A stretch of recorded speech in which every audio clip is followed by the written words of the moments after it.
달력과 역법에 대해서 알아보겠습니다. 신은 시간을 만들고 인간은 달력을 만들었다는 말이 있습니다. 신이 낮과 밤을 만들었다면 인간은 달력을 만들었다는 뜻입니다.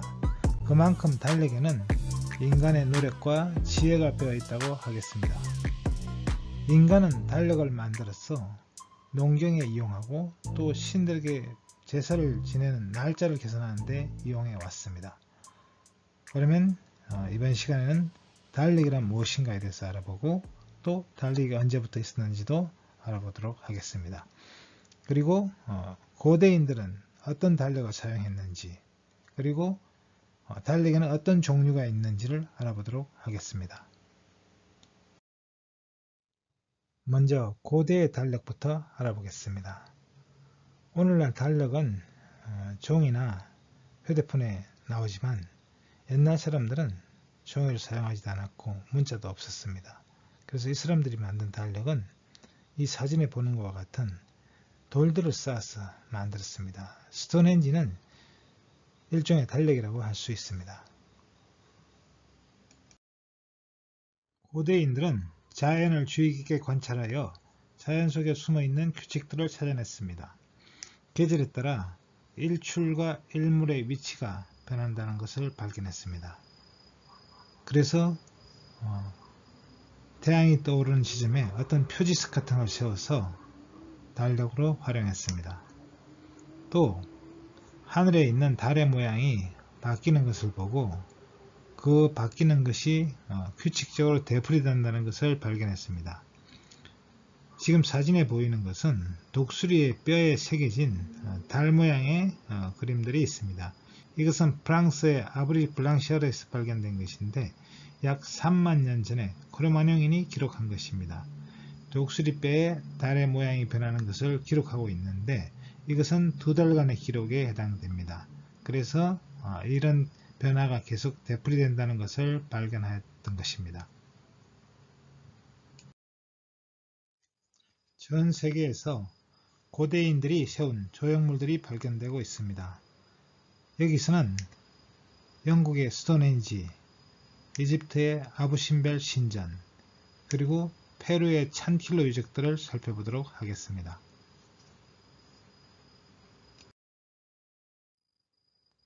스톤헨지는 영국 남부 솔즈베리 평원에 있는 환상 열석입니다. 높이 8m, 무게 50톤에 달하는 큰 돌들 80여 개가 원을 그리며 배열되어 있습니다.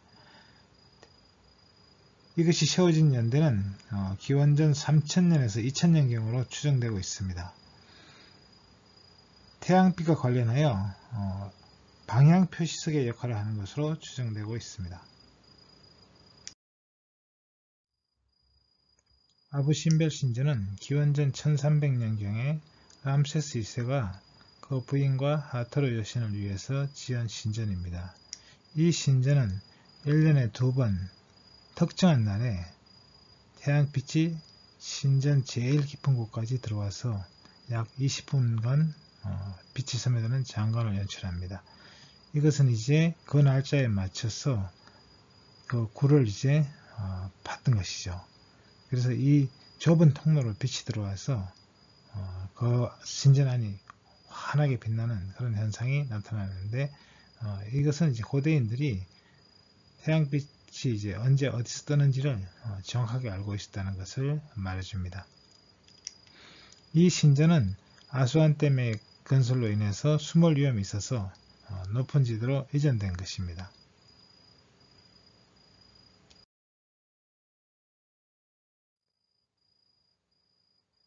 페루의 찬킬로 유적은 최근에 발견된 고대 문명이 남긴 유적입니다. 이 유적은 지금부터 약 2300년 전에 만들어진 것으로 생각되는데 이 언덕 위에 보면 이런 돌탑들이 이제 늘어서 있는 걸 볼 수 있습니다. 전부 13개가 있는데요. 이 돌탑이 무엇인지 처음에는 몰랐습니다. 그런데 어느 날 아침에 그 이유를 알게 됐습니다. 바로 이것은 태양이 떠오르는 위치를 표시한 일출 표시석이었던 것입니다.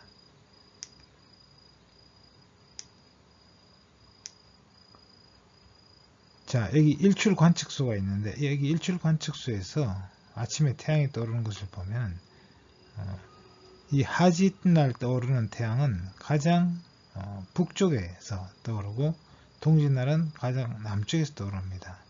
그리고 그 중간에 이제 춘분이나 추분 때 떠오르는 위치가 있습니다. 그래서 여기가 6월이고 여기가 이제 12월이겠죠. 그리고 여기가 3월이나 9월이 되겠습니다. 그래서 이걸 가지고 이제 몇 월달 대략 며칠인지를 추정할 수가 있죠. 그러니까 날짜를 이걸로 알 수 있는 달력이었던 것입니다. 태양이 떠오르는 위치는 하지 때는 상당히 위쪽으로 올라오다가 동지에는 상당히 아래쪽으로 남쪽으로 내려갑니다. 이제 이런 변화가 이제 이 위치가 계절에 따라서 바뀌기 때문에 이 위치를 표시해둔 일출 표시석이었던 것이죠. 그래서 고대 문명이 사용하던 달력이라고 할 수 있습니다. 자, 이 사진의 건축물은 바로 피라미드입니다. 이 피라미드는 멕시코에 있는 피라미드고 이 피라미드를 세운 사람들은 마야 문명의 사람들입니다. 서기 600년에서 이제 900년 사이에 이제 이 피라미드를 건설했는데 이 피라미드가 어디 있느냐면 마야 문명의 중심지였던 이제 치치엔이사라는 도시에 이제 있는 피라미드입니다. 이 피라미드는 달력을 상징하고 있습니다. 이 피라미드에 오르는 계단은 4방향으로 있는데 각 방향마다 91개의 계단이 있습니다. 그래서 4방향에 있으니까 곱하기 4를 하면 364개가 됩니다. 그리고 이 신전 꼭대기에 마지막 하나의 계단이 있습니다. 이래서 365라는 숫자가 나오는데 바로 이 피라미드가 이제 달력의 날수를 이제 의미하고 있는 것이죠. 자, 이런 식의 이제 건축물들은 이제 우리나라의 첨성대를 비롯해서 많은 건축물들 안에 이런 달력이 들어있는 경우가 상징적으로 많이 있습니다. 다음은 역법에 대해서 알아보겠습니다. 역법이란 간단히 말하면 달력을 만드는 방법이라고 할 수 있습니다. 그리고 이 방법에 따라 만들어진 문서가 달력이 되겠습니다. 인류는 크게 두 종류의 달력을 사용해 왔는데 그것은 태음력과 태양력입니다. 인류가 사용해온 달력은 크게 태음력과 태양력으로 나눌 수 있습니다. 태음력의 기준은 달의 모양이 변하는 주기, 다시 말해서 달의 위상 주기가 기준이 됩니다. 그래서 한 달이라는 것이 이제 상망월이 되는데 이 상망월은 주기가 29.530591입니다. 그러니까 딱 29로나 30으로 나눠떨어지는 게 아니라 29.530591이기 때문에 이 달이 이제 1년을 나누면 이 달로 딱 나눠떨어지지 않게 되겠죠. 그래서 이 문제를 이제 나머지를 처리하는 문제가 생깁니다. 그래서 생겨나는 것이 윤달이나 윤일이 생겨나는 겁니다. 태양력의 기준은 지구의 공전주기입니다. 다시 말해서 지구가 태양을 한 바퀴 도는 이 시간, 이것을 우리는 1태양년이라고 하는데 1태양년은 365.24219878일입니다. 그러니까 이것도 역시 365일이나 366일이 아니라는 것이죠. 그래서 역시 1년을 365일로 하거나 또는 366일로 하면 남거나 모자라게 됩니다. 그래서 그것을 처리하는 날이 필요합니다. 그것이 윤일이 되겠습니다. 자, 그래서 이렇게 이제 윤일이나 윤달을 두는 방법, 또 이제 윤일이 있는 해를 보통 이제 윤년이라고 하죠. 그리고 태음력에서는 윤달이 있는 해를 윤년이라고 부릅니다.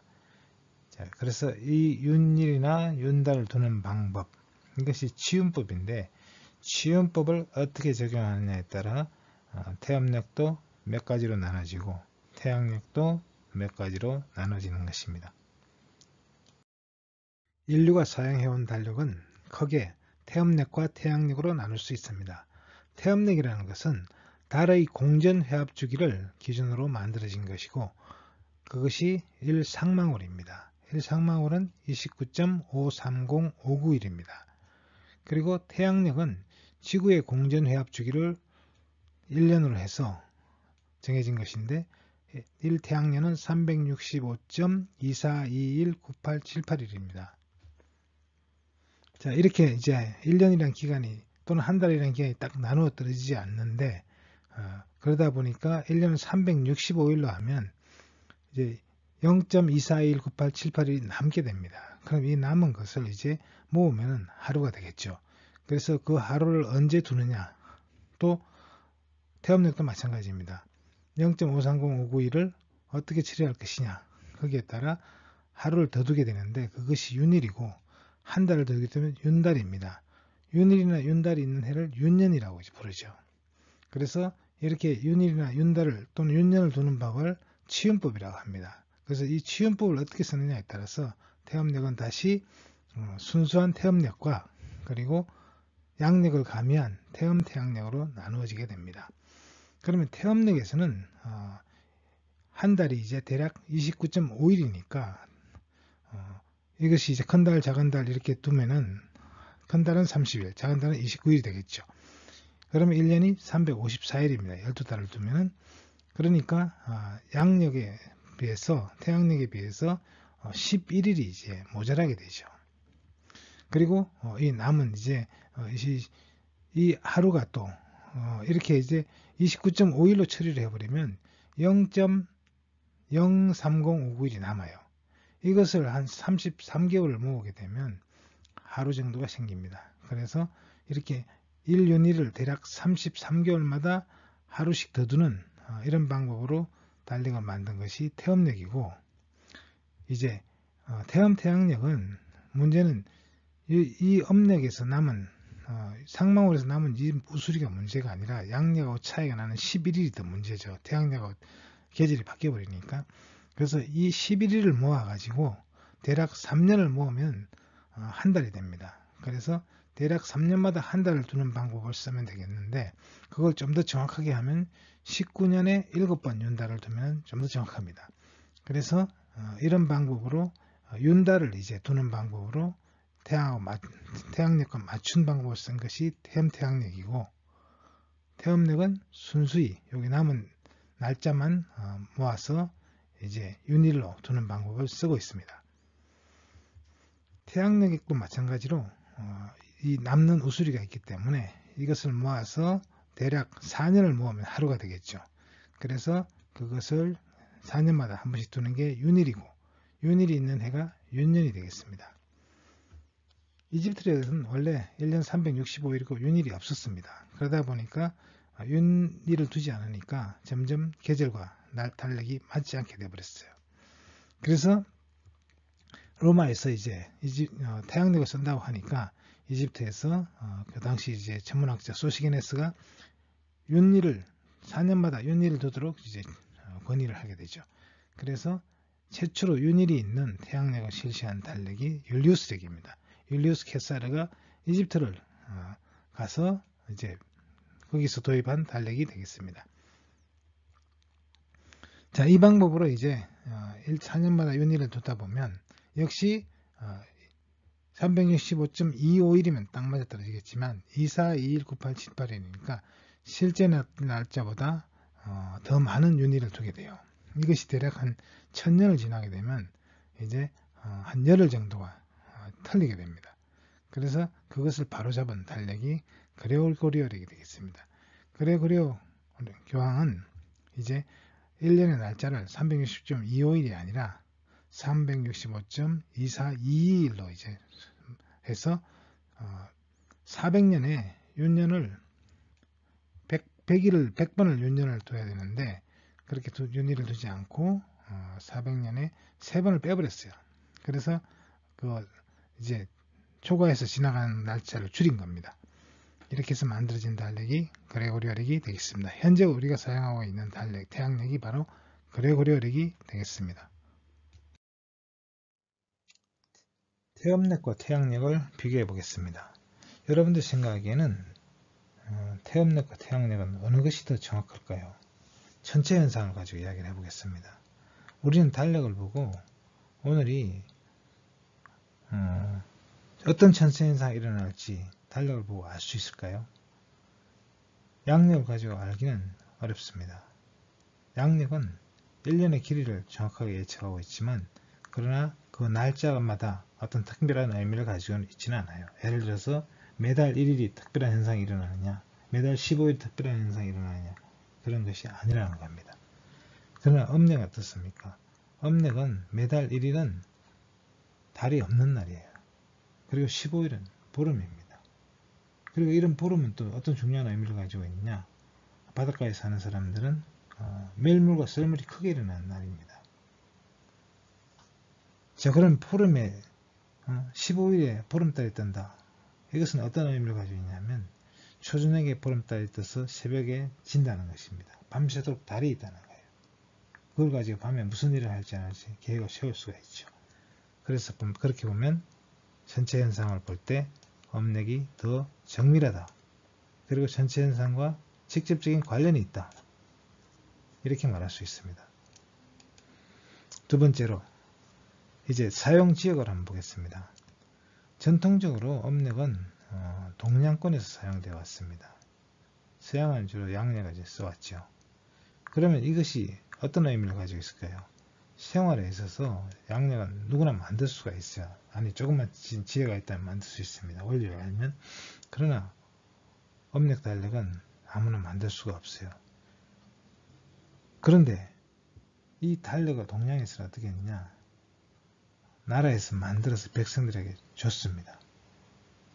그런데 나라가 없다. 아니면 왕조가 바뀌었다. 이러면 달력을 만들어주지 못한다면 살아가기 힘들어요. 그러니 백성을 통치하는 하나의 수단으로 달력을 이용했다는 것입니다. 그러니까 권력 강화에 이제 달력이 이용이 됐다는 것이죠. 자, 그 다음에 발전 분야를 보겠습니다. âm暦을 달력을 만들려면 계속 연구를 해야 됩니다. 관측을 해야 되고. 자, 이렇게 달력을 만드는 학문을 천문학을 역산천문학이라고 하는데 동양에서는 역산천문학이 발전했어요. 서양에서는 천문학자들이 역산천문학 연구하지 않습니다. 달력 만드는데 연구할 필요가 없어요. 태양력은. 그러니까 천문학자들이 뭘 하겠습니까? 다른 연구를 하겠죠. 일반적인 천문학에 대한 이야기를 합니다. 그래서 지동설이 옳은지 천동설이 옳은지 왜 지구가 태양 주위를 도는지 이런 것들을 연구하고 있는 겁니다. 하늘의 행성들은 어떻게 움직이는 건지. 그래서 전체 구조에 대한 연구를 하게 되고 우주 구조에 대해서 연구를 하게 있습니다. 그래서 어떻게 됐을까요? 천문학 혁명이 일어나고 이 천문학 혁명은 결국 과학혁명으로 이어졌습니다. 이 과학혁명은 다시 산업혁명의 원동력이 됐어요. 그래서 서양이文明이 발전했습니다. 그 결과가 어떻게 됐습니까? 서양이 동양을 식민지로 삼았어요. 왜 그렇게 됐을까요? 달력 하나 잘못 써서 뭐 이렇게 말할 수도 있습니다.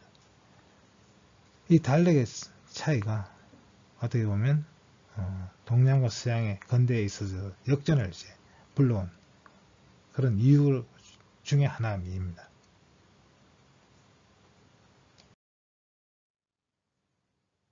태엽력에 대해서 알아보겠습니다. 태엽력이란 무엇이고 태엽력에는 어떤 종류가 있는지 알아보겠습니다. 자, 태엽력의 종류는 이제 순수한 태엽력과 그리고 태양력이 있다고 했습니다. 자, 그럼 먼저 순태엽력을 살펴보겠습니다. 이 태엽력은 오로지 달의 위상 변화 주기만을 가지고 날짜를 셌습니다. 자, 그래서 이 달은 위상 변화 주기가 29.53059일이니까 이제 거기서 29.5일로 딱 잘라버린다면 한 달은 29일 또는 30일이 되겠습니다. 그래서 큰 달은 30일, 작은 달은 29일로 해서 교대로 배열해서 12달을 만들었습니다. 이렇게 날짜를 세면 354일이 됩니다. 그래서 양력하고 차이가 나는데 그것과 별도로 이제 정확하게 29.5일이 아니잖아요. 그러니까 나머지를 모아서 이제 그것을 이제 보완해주는 방법을 쓰는데 그것이 윤일이 들어겠습니다. 자, 그러면 태음 태양력은 뭐냐? 똑같아요. 한 달은 29일 또는 30일이죠. 그리고 1년 12달도 맞습니다. 그런데 양력하고 11일 차이가 나니까 이걸 그대로 방치하게 되면 이제 계절이 틀리게 되죠. 그래서 때로는 이 달을 모아서 30일 가까이 되면 윤달을 넣어줍니다. 이렇게 해서 어떤 해는 1년에 13달이 있어요. 윤달이 있는 해죠. 자, 그러면 이제 이것을 어떤 식으로 윤달을 언제 넣을 거냐? 이것을 이제 치윤법이라고 하는데, 이 치윤법은 여러 가지가 있는데, 보편적으로 이제 동양이나 서양에서 많이 쓰인 방법은 19년에 7번 윤달을 두는 방법을 썼습니다. 이것을 19년 7윤법이라고 하는데, 이 방법으로 양력과 계절을 맞춘 그런 달력이 태음 태양력이고, 우리나라에서 전통적으로 썼던 달력이 바로 음력이라고 부르는 달력이 태음 태양력이 되겠습니다. 자, 그러면 순태음력에 대해서 조금 더 알아보죠. 자, 한 달이 29.53059일인데 이걸 29.5일로 계산하는 겁니다. 그래서 작은 달과 큰 달을 교대로 배열한다. 그래서 이제 대략 33개월이 되면 요 나머지 있죠. 0.03059일 0.03059일을 33으로 곱하면 1.00 이렇게 돼요. 그러니까 하루가 되죠. 그러니까 33개월마다 하루를 두는 윤일을 사용하는 이런 달력이 순태음력이 되겠습니다. 자, 이 달력은 오늘날에도 쓰이고 있어요. 누가 쓰느냐? 바로 회계권에 쓰고 있는 달력이죠. 회계력 또는 이슬람력이라고 부르는 달력이 이 달력입니다.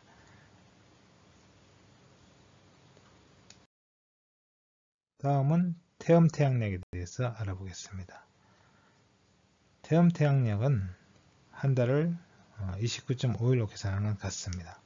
그리고 이 나머지를 이제 어떻게 처리하느냐면 이 윤일을 계산하는 게 문제가 아니라 태양력과 달라지는 게 더 큰 문제입니다. 그래서 그 윤일을 보정하는 게 아니라 태양력과의 이제 날짜를 보정하는데 윤년을 이제 윤달을 사용했다는 것이죠. 자, 그래서 이 윤달을 이제 어떻게 둘 것이냐? 3년에 대략 한 달 정도 주면 되는데 이렇게 되면 더 빨리 이제 많이 벌어지게 돼요. 오차가. 그래서 8년에 3달 두는 방법 또는 11년에 4번 두는 방법 19년에 7번 두는 방법 이거 19년법이라고 하는데 이것이 가장 많이 쓰인 방법이 되겠습니다. 자, 그래서 이 19년 7년법이라고 부르는 이 법은 이제 서양에서는 그리스에서 메톤주기라 했어요. 메톤이 발견했습니다. 기원전 433년경이에요. 중국에서는 이것을 장법이라 해가지고 대략 기원전 600년경에 이제 이것을 발견했다고 합니다. 자, 여기서 우리는 이제 두 이름의 차이가 이제 있다는 걸 알 수 있죠. 메톤법 주기와 장법이다. 이 메톤이라는 사람은 이제 그리스 사람이고 그 사람의 이름이 남아 있는데 이 장법은 정확하게 연도도 모르고 이제 이걸 발견한 사람의 이름이 알려지지 않았습니다. 자, 이런 차이가 이제 동양의 서양의 차이를 좀 볼 수 있는데 이 그리스는 개인주의적인 경향이 있어서 자신이 이제 발견한 그 업적의 이름을 남고 있습니다. 그러나 동양에서는 이 개인의 발견은 결국 왕의 업적이에요. 왕의 이름이 남았지언정 이제 개인 이름이 남지 않는다는 걸 알 수가 있습니다. 자, 그러면 어쨌든 이 19년 7년법을 보면은 19년 7개월, 양력 19년이 쉽게 말하면 음력 19년 플러스 7개월이 된다 이거죠. 그러면 235개월이 되겠죠. 자, 이것이 얼마나 같아지는지 한번 계산해 볼게요.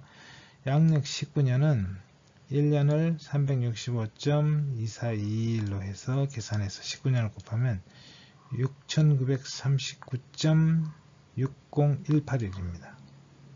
그럼 âm력으로 235개월을 이제 29.5306으로 계산하면 역시 6939.6까지 맞죠.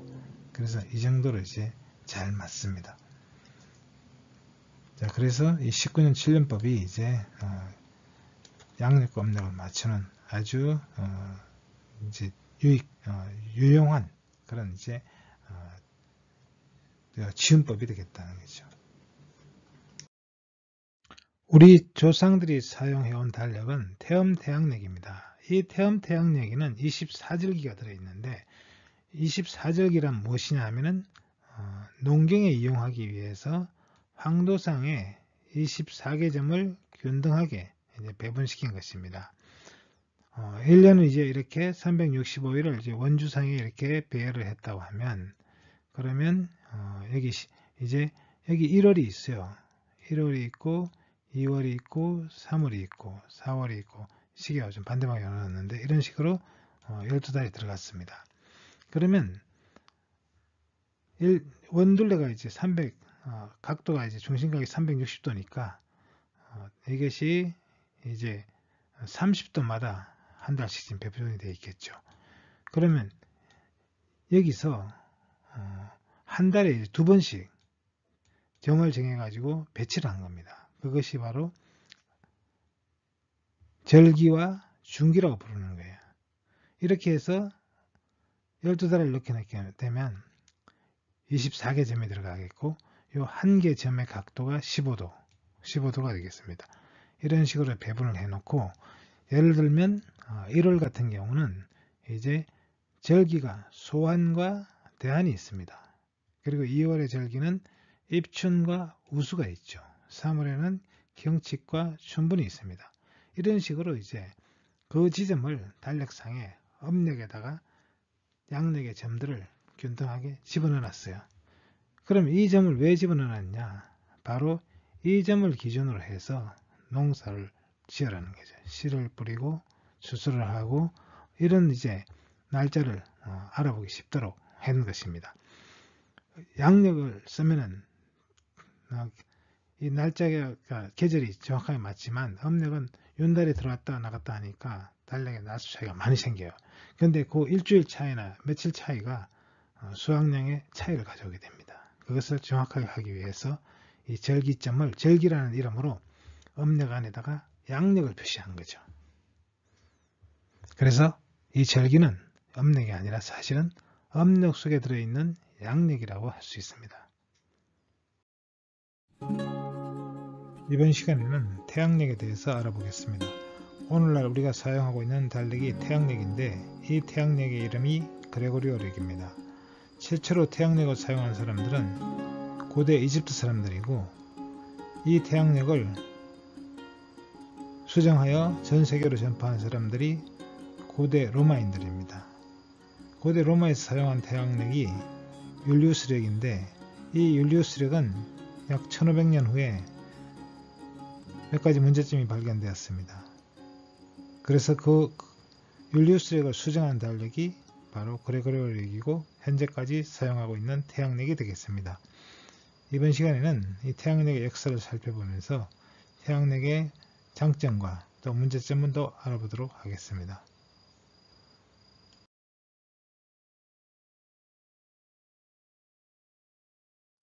먼저 태양력의 종류에 대해서 알아보겠습니다.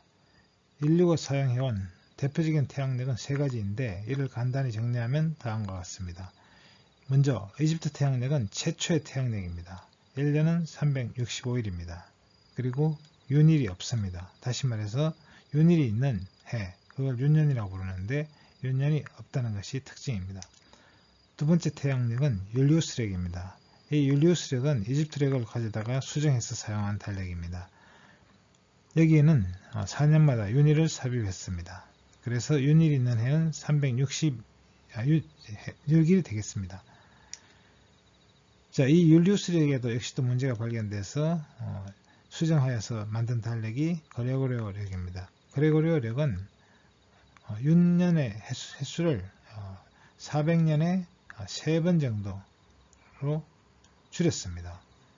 그래서 원래는 이제 400년에 100회의 윤년이 있어야 되지만 이것을 97회로 줄인 달력이 그레고리오력입니다. 그래서 이 달력에서는 4의 배수인 해가 이제 그 율리우스력에는 무조건 윤년이지만 그레고리오력에서는 100의 배수가 되는 경우에는 평년으로 했습니다. 그렇지만 400의 배수가 되는 해는 다시 윤년으로 했습니다. 이렇게 함으로써 윤년의 횟수를 3번을 줄일 수가 있었습니다. 그러므로써 달력이 윤년이 너무 많이 들어가게 되면 실제 날짜보다 달력이 더 늦게 가게 됩니다. 그래서 그것을 수정해 하기 위해서 만든 달력이 그레고리오력입니다. 그러면 이집트 태양력을 알아보겠습니다. 이집트 태양력은 기원전 18세기경 이집트에서 사용되기 시작했습니다. 1년은 365일이고 1년은 12달을 두었습니다. 한 달은 30일이었습니다. 이렇게 해서 12달을 곱하면 360일이 됩니다. 5일이 남죠. 그래서 이 5일을 연말에 뒀습니다. 그래서 이것을 하나의 달로 생각하면은 1년이 12달이 되는 것이고, 이것을 이제 특별한 기간으로 생각해서 이 달을 이제 에파고메네스라고 부르는데, 이 기간을 이제 축제일로 해서 축제를 즐겼다고 합니다. 자, 이집트 태양력의 문제점은 뭐냐면 윤일이 없다는 것입니다. 1년이 정확하게 365일이 아니죠. 365.242일인데 그 나머지를 이제 무시해버리니까 결국 0.241 이것이 대략 4년이 되면 하루가 됩니다. 그러니까 4년마다 하루씩 점점 실제 달력보다 실제 날짜보다 하루씩 빨리 가게 됩니다. 그럼으로써 달력이 이제 틀어지게 되는 거죠. 이것이 이제 120년이 지나면 한 달이 틀리겠죠. 그리고 이것이 이제 또 720년이 지나면 여름과 겨울이 바뀌어버립니다. 계절이 바뀌어버리게 되죠. 그러니까 이 달력으로서의 의미가 없는 거죠. 계절을 알 수가 없으니까요. 이집트의 달력은 1년이 365일입니다. 그런데 30일짜리 달이 12달이 있어서 360일이 되고, 그리고 5일을 모아서 에파고메네스라는 여분의 달이 또 있습니다. 그런데 왜 1년은 360일이 아니고 365일이 됐을까요? 그것을 이집트 신화가 설명하고 있습니다. 그 이야기를 들어보겠습니다. 위대한 신 라가 이집트를 다스리고 있는 동안 지혜와 마술의 신 토트가, 하늘의 신 누트가 나나이가 언젠가 이집트를 다스릴 것이라고 예언을 했습니다. 자신이 허락하지도 않았는데 자신의 뒤를 이을 후계자가 태어난다는 말에 파라오 라는 분노하며 누트에게 1년 중 어떤 날도 출산을 허가하지 않는다는 명을 내렸습니다. 누트는 너무나 슬퍼서 토트 신에게 도움을 청했습니다. 토트 신은 기꺼이 누트의 신을 도와주기로 마음을 먹고 다르의 신 콘수를 찾아가 세네트 게임을 제안합니다. 자신이 이기면 다르의 빛을 조금씩 받고 콘수가 이기면 토트의 지혜를 나눠주기로 하였습니다. 다르의 신 콘수는 내기를 좋아했기 때문에 기꺼이 응했고 게임이 시작되었습니다. 결과는 토트의 압승이었습니다. 왜냐하면 토트는 지혜의 신이었기 때문에. 콘수가 토트를 이길 수는 없었기 때문이었습니다. 토트는 5일 동안 세상을 비출 수 있는 달빛을 받고 게임을 끝내게 되었습니다. 그래서 언제나 보름달이었던 달이 그 이후부터 빛을 잃어서 보름달에서 기울었다 없어지고 다시 채우는 지금의 달이 되었다는 것입니다. 토트는 새로 만든 5일 동안 하늘의 여신 누트에게 아이를 출산할 수 있게 해주었습니다. 파라오는 자신이 만들지 않은 5일 동안은 출산에 관여할 수 없어서 어쩔 수 없게 되었다는 것입니다. 그래서 원래 360일이었던 1년이 365일이 되었다는 것입니다. 다음은 율리우스력에 대해서 알아보죠. 자, 율리우스력은 율리우스 카이사르가 이제 이집트 원정을 갔다가 이제 이집트력에 대해서 알면서 태양력을 사용했습니다.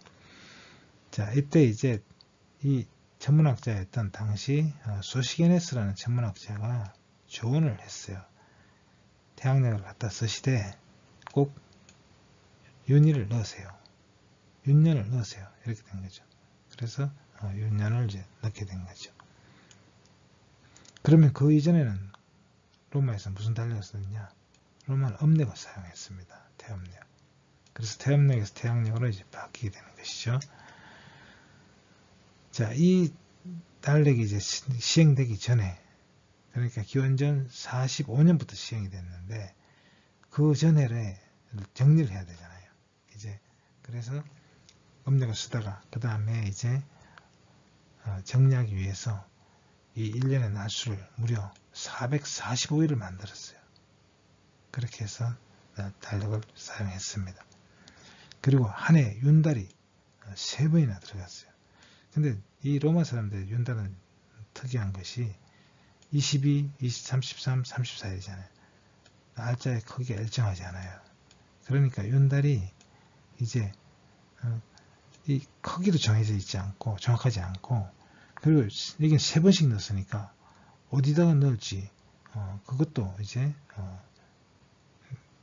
말하자면 과학적이지 않았다는 것이죠.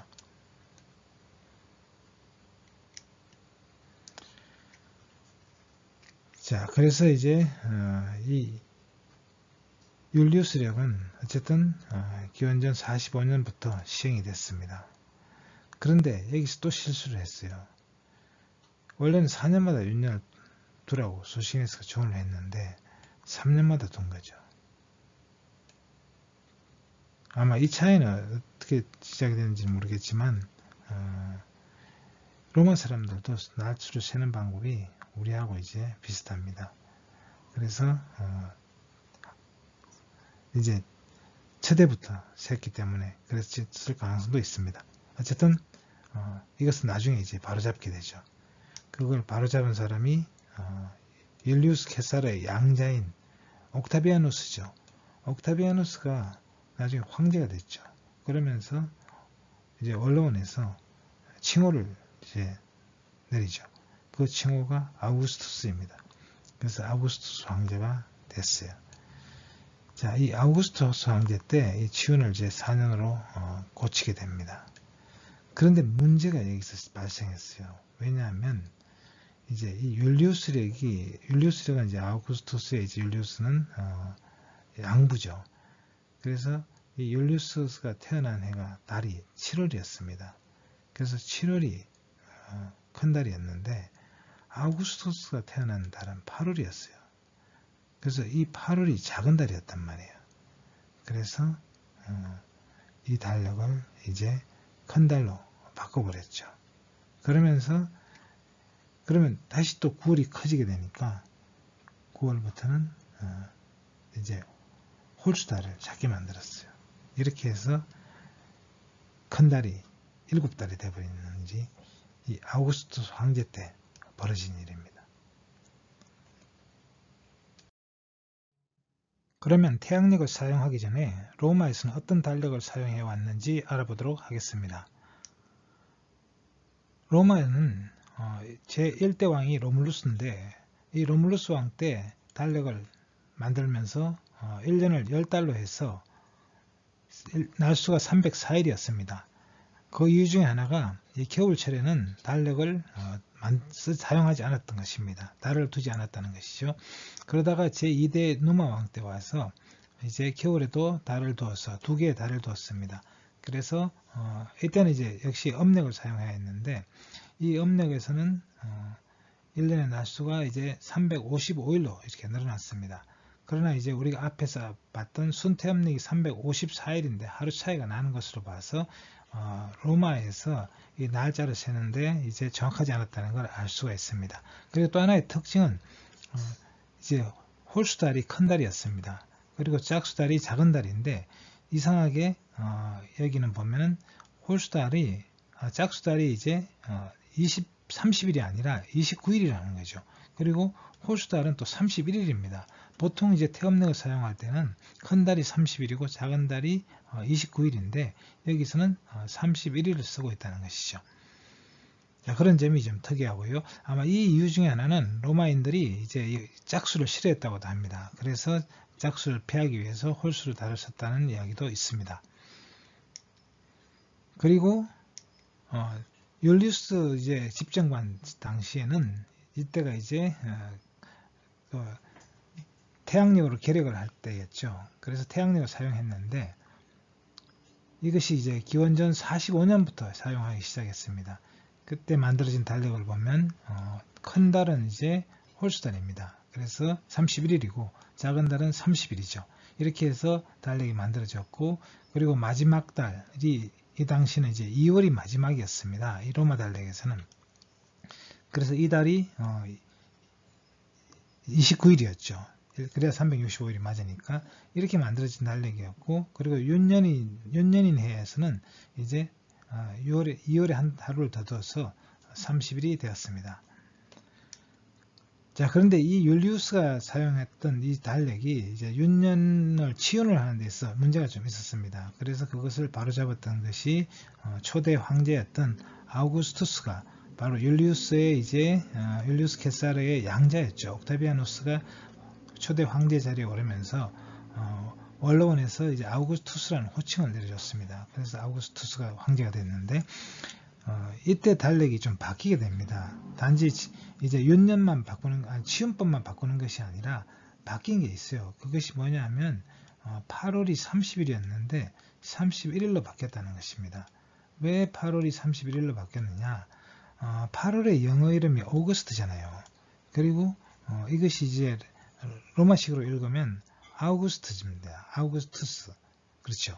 이름이 같다는 걸 보면 알 수 있듯이 바로 이 달의 이름이 아우구스투스의 생일이 있는 달입니다. 그래서 이 달을 이제 헌정을 해서 그 달을 아우구스트 이름 붙였습니다. 거기까지는 좋은데 문제는 이 달이 작은 달이었다는 것이죠. 그래서 이 달을 큰 달로 바꿔버렸습니다. 그러면서 이제 큰 달이 하나 더 늘어났죠. 근데 이게 또 그 다음 달도 또 30일이 되면 안 되니까 이것을 30일로 바꿨습니다. 그래서 이 순서가 바뀐 겁니다. 그러니까 이 8월 이전에는 홀수달이 큰 달이었는데 이제 8월 이후에는 홀수달이 작은 달이 되어버린 것이죠.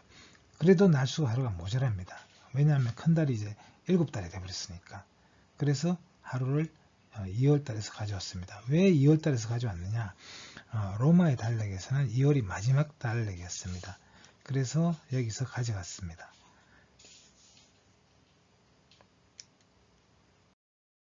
영어의 달 이름을 보면 달력의 역사를 어느 정도 알 수 있습니다.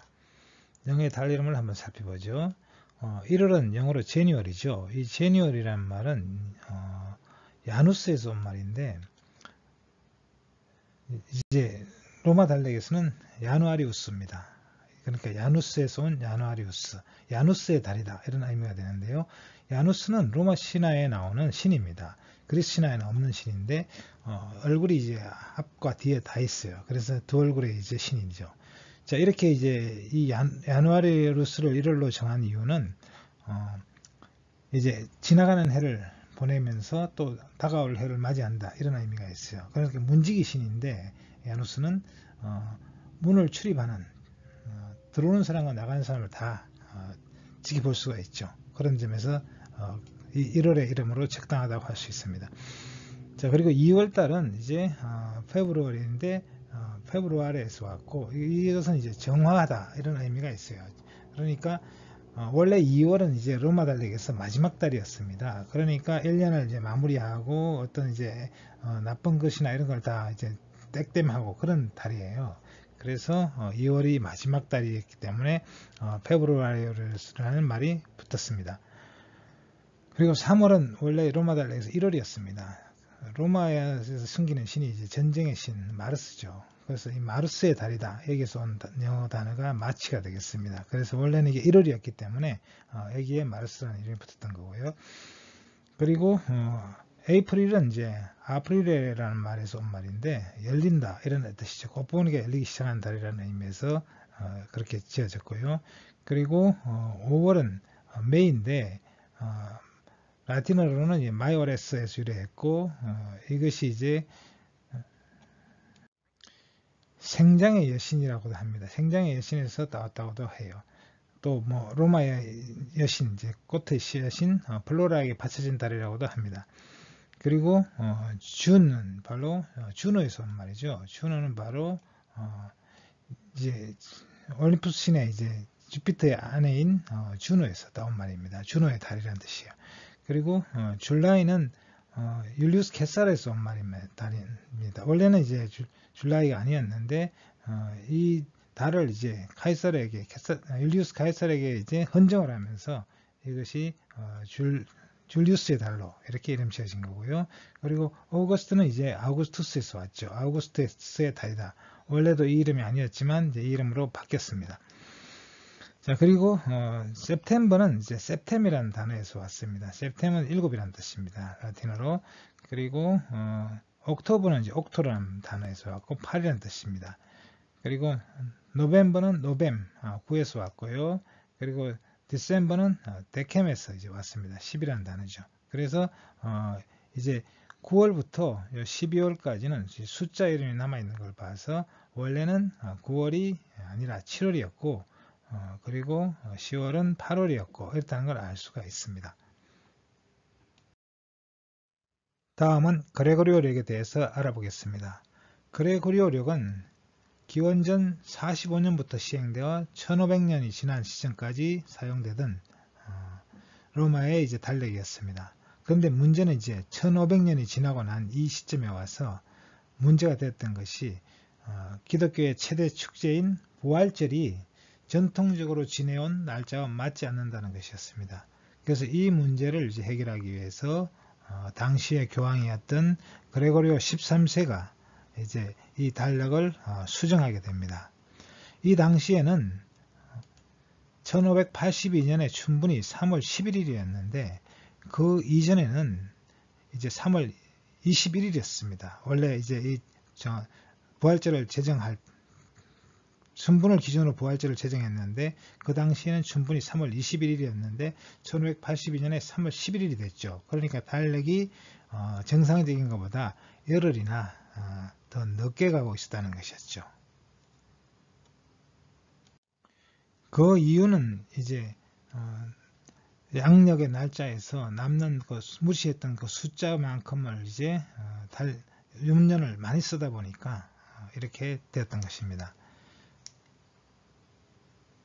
그래서 이 부활절이라는 것은 그 당시 교회, 가톨릭 교회의 제례일의 어떤 기준이었습니다. 그런데 이것이 처음 제정될 때 기원 325년에는 니케아 공의회에서 제정할 때 3월 21일이 춘분이었는데 이제 1582년에는 3월 11일이 되면서 열흘이나 차이가 났던 거죠. 그런데 이게 왜 문제가 되느냐 하면 이 춘분으로부터 부활절이 정해지기 때문입니다. 초대교회는 전통적으로 이제 부활절을 춘분으로 지내는 게 있었습니다. 초창기에는 이제 춘분을 이제 부활절로 지내는데 문제는 이제 이 춘분이라는 날이 특별한 날이잖아요. 그러니까 여러 민족들마다 여러 가지 이제 신들의 어떤 축제일이었습니다. 예를 들어서 게르만족은 이 춘분이 땅과 봄의 신인 오스트라 축제일이었고 로마에서는 이제 식물의 신인 아티스의 제사일이었습니다. 그러다 보니까 이것이 부활절인지 다른 신들의 어떤 축제일인지 이제 뭐 헷갈린다는 거죠. 그래서 이렇게 할 것이 아니라 성서에 기반을 두고 부활절을 새로 정해야 되겠다.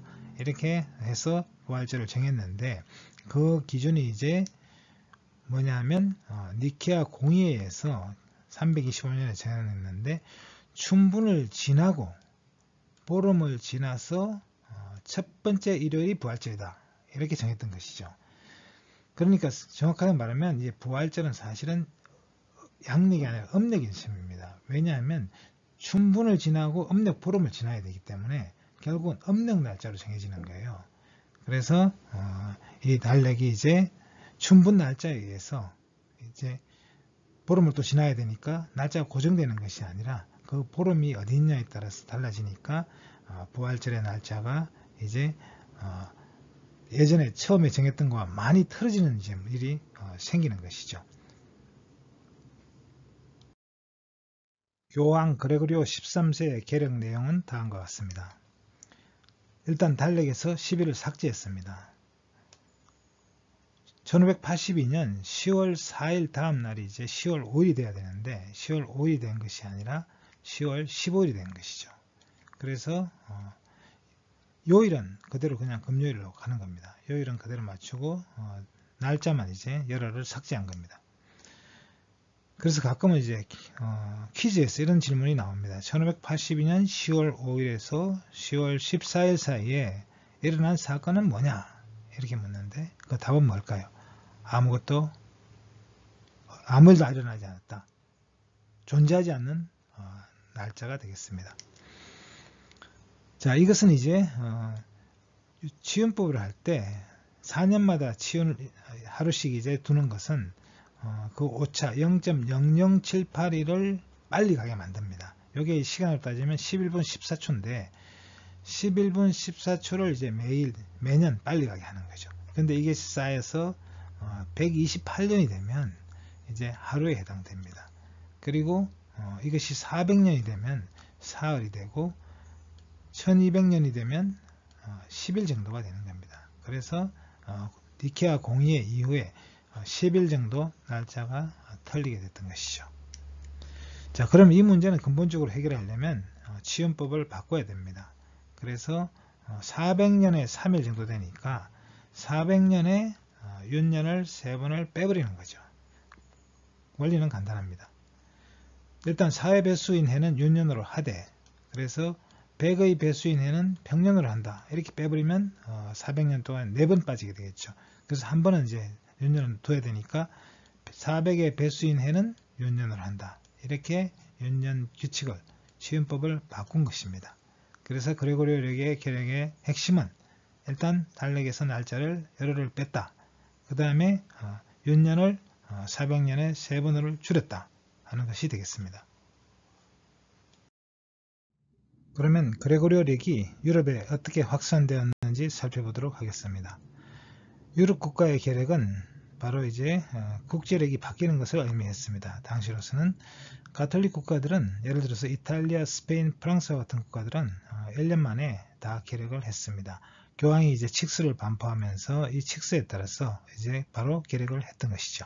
그러나 이제 개신교 국가들은 이 종교적인 분쟁이 제보된 시기였기 때문에 독일, 네덜란드, 덴마크 등과 같은 이런 나라들은 18세기 초에 와서야 계력을 했습니다. 그리고 정교의 국가는 더 늦게 20세기 초에 와서 계력을 했습니다. 영국의 성공회를 예를 들면, 영국은 성공회 국가죠. 영국을 예를 들면 1752년 9월 2일 다음 날을 9월 14일로 했습니다. 그러므로 인해서 12일을 삭제해서 이틀을 더 삭제하게 됐죠. 그러니까 늦게 계력을 하면 할수록 날짜가 이제 차이가 더 벌어지게 되는 거죠. 러시아는 1918년에 계력을 했는데 1918년 1월 31일 다음 날을 2월 14일로 해서 14일을 삭제했습니다. 우리나라에서는 이제 이 그레고리오를 받아들인 것은 고종 때였고 1895년 음력 11월 17일을 1896년 1월 1일로 바꾸면서 그레고리오력을 받아들이게 됐습니다. 달력에 윤일이나 윤달이 있어야 하는 이유는 1년의 날수나 한 달의 날수가 정수로 떨어지지 않기 때문이죠. 그래서 1태양년은 365.24219878일이고 1상마월은 29.53059일입니다. 왜 이렇게 복잡하냐? 그것은 1년의 길이와 한 달의 길이가 계속 변해왔기 때문입니다. 그러면 이 길이는 왜 바뀌는가? 그 이유는 지구와 달 사이에 작용하는 조석력 때문입니다. 그래서 과거에는 한 달의 길이가 현재와 달랐습니다. 이 조석력은 지구에 밀물과 썰물만 일으키는 것이 아니라 그 지구의 자전을 늦추게 만들어서 한 달의 날수를 바꿉니다. 한 달의 날수가 바뀌니까 1년의 날수도 바뀔 수밖에 없습니다. 그래서 달력은 계속 바뀌고 있는 것입니다.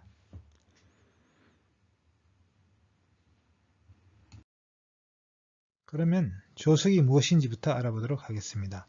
이 사진에 보시면 배들이 그냥 땅 위에 놓여 있는 걸 볼 수 있어요. 물이 없는 것이죠. 그러면 왜 물이 없을까요? 물이 빠져나갔기 때문입니다. 이런 물을 썰물이라고 하죠. 지금은 썰물 때가 되겠습니다. 그러면 나중에 또 물이 들어오면 배들은 물 위로 뜨게 되겠죠. 자, 이렇게 이제 태양과 달이 미치는 조성력에 의해서 지구의 바닷물이 빠지거나 들어오는 현상, 바닷물이 오르내리는 현상을 조석이라고 합니다. 그리고 이 해수면이 이제 가장 높을 때를 만조라고 하고 가장 낮을 때를 간조라고 합니다. 그런데 이 만조가 일어나는 이 시기는 12시간 24분 간격으로 일어나고 있습니다. 그 이유는 지구가 자전하고 또 그동안에 달이 공전하기 때문에 결국 12시간 24분 만에 이제 이런 일이 계속 일어나고 있는 것입니다. 하루에 2번씩 대략 만조가 일어나고 썰물도 간조도 마찬가지입니다. 하루에 2번씩 간조가 일어납니다. 바닷가에 사는 사람들은 하루에 2차례씩 밀물과 썰물이 발생하는 것을 알고 있습니다. 그리고 음력, 보름이나 사계는 이런 현상이 더 크게 일어나서 살이라 부르고 상현이나 하현에는 작게 일어나서 조금이라고 부릅니다. 그러면 이 사리와 조금은 어떻게 일어나는가를 잠깐 살펴보도록 하겠습니다. 사리는 달의 위치가 이제 태양과 반대쪽에 있거나 아니면 태양과 같은 쪽에 있거나 이럴 경우에 크게 일어납니다. 사리가 일어나는 순간을 잘 보시면 이때 달이 이제 이 위치에 올 때 이 지구에 이제 바닷물이 달 쪽으로 지금 끌려가서 계속 같이 회전하는 걸 지금 볼 수 있습니다. 이 달이 이 회전하는 것에 따라서 이제 바닷물도 같이 끌고 가죠. 그래서 이 힘을 이제 조석력이라고 부르는데 조석력은 지구의 달의 중력 때문에 생기는 것이긴 하지만 정확하게 말하면 달이 지구 중심에서 중심을 잡아당기는 힘과 이 표면을 잡아당기는 힘이 차이가 있습니다. 달이 잡아당기는 힘이 그 차이로 인해서 이제 이 표면에 있는 바닷물이 달 쪽으로 끌려가는 겁니다. 이것을 조석력이라고 합니다. 자, 이런 조석력 때문에 이제 밀물과 썰물이 생기는 것이죠. 자, 그로 인해서 이제 그 해안가에 이제 간만의 차가 생기는데 그리고 이런 간만의 차는 태양도 영향을 줍니다. 그리고 또 한 가지는 이제 이 지형이나 해저의 이제 마찰 이런 것에도 영향을 받습니다. 그래서 지역에 따라 간만의 차가 크게 일어나기도 하고 적게 일어나기도 합니다.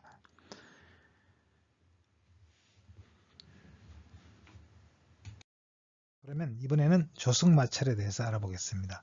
조석력에 의해서 바닷물이 달 쪽으로 끌려가 있는 상태가 됩니다. 그 상태에서 지구가 이제 자전을 하게 되는데 그러면 이 해저 밑바닥에서 바닷물과 해저 밑바닥 사이에 마찰이 일어나요. 이 마찰이 지구의 자전을 방해하게 됩니다. 그것을 조석 마찰이라고 합니다. 그럼 이 조석 마찰은 지구의 자전 속도를 늦추게 되고 그 양을 과학자들이 계산해 보면 한 세기에 수백 분의 1초씩 늦어지게 하고 있습니다. 이것은 조금씩 변하기도 하는데 현재는 약 0.002초, 100년에 0.002초씩 늦어지고 있다고 합니다. 조석 마찰의 영향으로 지구의 자전 속도가 느려지는데 100년에 0.002초입니다.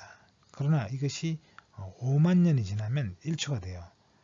그래서 그것이 별거 아니라고 생각할지 모르지만 지구의 나이가 46억 년이 되니까 1억 년이 지나면 33분이 늦어집니다. 이 차이는 굉장히 크죠. 그래서 실제로 이제 그러한 증거가 단순한 계산이 아니라 실제로 증거를 이제 우리가 찾을 수가 있는데 바로 주름산호의 껍데기에 이제 생기는 이 탄산 칼슘 띠를 가지고 알 수도 있고 또 스트로말라이트의 이제 이 개수를 가지고도 알 수도 있고 쌍강류 조개에 이제 무늬 일종의 이제 조개의 나이테 모양으로 나무의 나이테 모양으로 무늬가 생기는데 이 무늬를 분석해서도 알 수가 있습니다.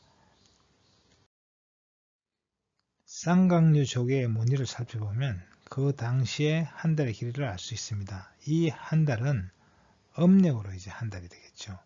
그래서 나무에 나이테가 생기는 것과 비슷한 건데, 나무의 나이테는 계절에 따라 생장 속도가 다릅니다. 그럼으로써 이제 성장이 빠르게 일어나는 좀 연한 부분이 있고 치밀하게 일어나는 부분이 있어요. 그래서 무늬가 생기고 그것을 통해서 계절이 얼마나 바뀌었는지를 알 수 있습니다.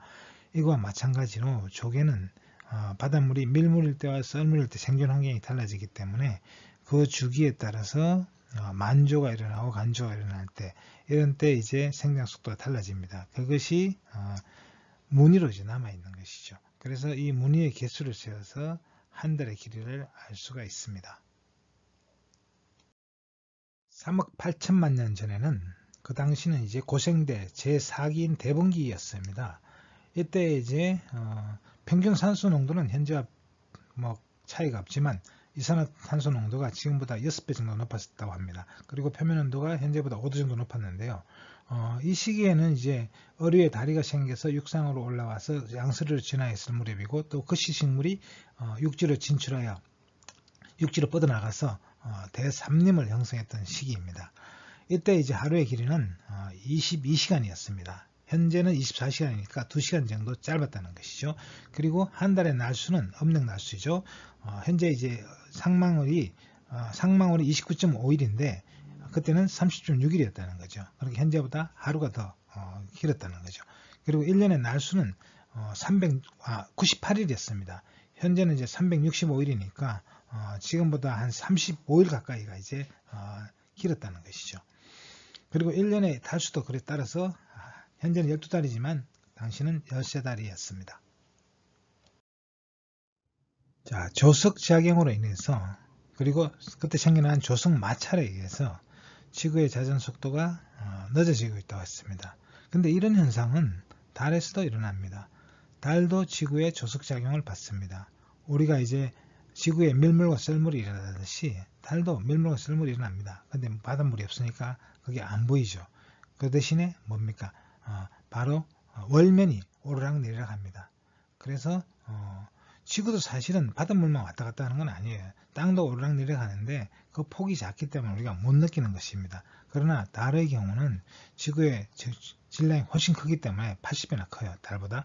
그래서 이 조석작용도 크게 일어나서 달의 표면이 오르락내리락 합니다. 사실 그 영향으로 인해서 사실 달에는 약간의 이제 월진 현상이 일어납니다. 그것은 지구의 조석작용 때문에 일어나는 것으로 생각되고 있습니다. 그리고 달의 자전도 지구의 조석작용으로 인해서 늘어지고 있습니다. 그래서 달은 지금 우리가 한쪽 면밖에 볼 수 없는데, 그 이유는 뭐냐면 달의 자전주기와 공전주기가 같기 때문입니다. 왜 달은 자전주기와 공전주기가 같으냐? 그것은 지구의 조석작용으로 인해서 달의 자전 속도가 자꾸 늘어졌기 때문입니다. 그래서 이런 현상을 동주기 자전 현상이라고 하는데, 태양계에 이제 많은 위성들에서 이런 일이 일어나고 있습니다. 명왕성의 위성인 카론과 명왕성 사이에도 동주기 자전이 일어나고 있고, 목성의 이제 위성들, 큰 위성들이 역시 동주기 자전을 하고 있습니다.